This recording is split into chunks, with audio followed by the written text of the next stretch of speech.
Hello friend, अस्सलाम वालेकुम and welcome to my channel. आज मैं हाज़िर हूँ एक नई वीडियो के साथ। आज की वीडियो में हम आपको वे प्रोटीन के बारे में बताएंगे कि आप उसको दूध के साथ लें या पानी के साथ।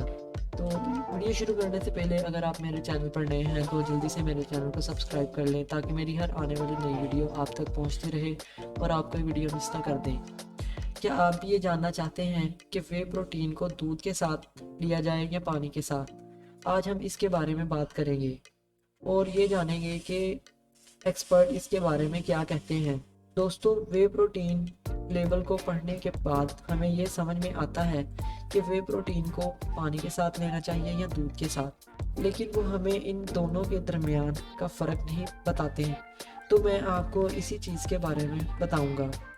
मैं आपको इन दोनों के फ़ायदे और नुकसान बताऊंगा, जिससे आपको समझ आ जाएगा कि आपको वे प्रोटीन कैसे लेनी है। आप चाहें तो इसे दूध या पानी के साथ ले सकते हैं, ये आपके गोल पर डिपेंड करता है। आप या तो लीन मसल गेन करना चाहते होंगे या वज़न कम करना चाहते होंगे या वज़न बढ़ाना चाहते होंगे। अगर आप एक हार्ड गेनर हैं और आप कुछ भी खाएं और वो आपकी बॉडी को ना नहीं लगता है और आप वज़न बढ़ाना चाहते हैं, तो आप इसे दूध के साथ ले सकते हैं। एक कप मिल्क से आपको कुछ और प्रोटीन मिल जाएगी और तकरीबन 200 कैलोरी भी मिलेंगी, जो आपको वेट गेन में हेल्प करेगी।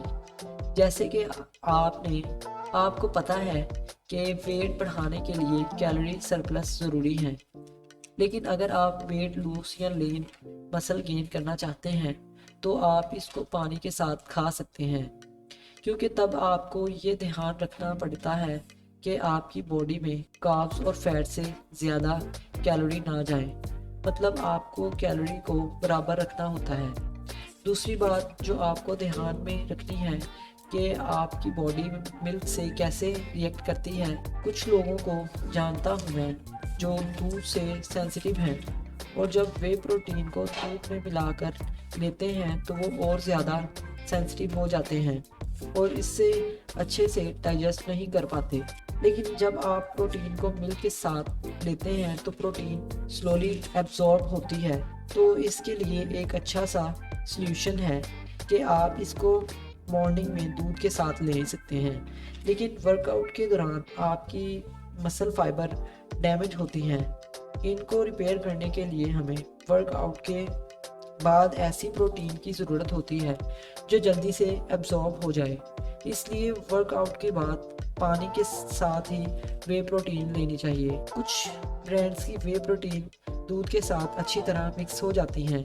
अगर आपकी प्रोटीन पाउडर दूध के साथ अच्छी तरह मिक्स नहीं होता है तो आप इसे पानी के साथ ही लें, क्योंकि पानी की डेंसिटी कम होती है, जिस वजह से पानी में आसानी से हल हो जाती है। लोग पानी के साथ प्रोटीन पाउडर लेना पसंद नहीं करते, जिसकी सबसे बड़ी वजह है इसका टेस्ट। दूध के साथ इसका टेस्ट अलग होता है, लेकिन पानी के साथ आपको लीन प्रोटीन मिलती है। एक बात याद रखें कि आपकी बॉडी किसी भी वक्त में एक ख़ास मकदार में ही प्रोटीन अब्जॉर्ब कर पाती है, और अगर आप इस मकदार से ज़्यादा प्रोटीन लेंगे तो आपकी बॉडी इसको सिर्फ वेस्ट ही करेगी, जिससे आपको प्रोटीन की प्रॉब्लम्स हो सकती हैं, जिनको आप साइड इफ़ेक्ट भी कह सकते हैं। दोस्तों, इससे अब आपको ये पता चल गया होगा कि आपको वे प्रोटीन दूध के साथ लेनी है या पानी के साथ। तो उम्मीद है कि आपको ये वीडियो अच्छी लगी होगी। अगर आपको ये वीडियो पसंद आई तो इसे लाइक करें और ऐसे मज़ीद वीडियो देखने के लिए मेरे चैनल को सब्सक्राइब करें। फिर मिलेंगे एक नई वीडियो के साथ, तब तक के लिए खुदा हाफिज़।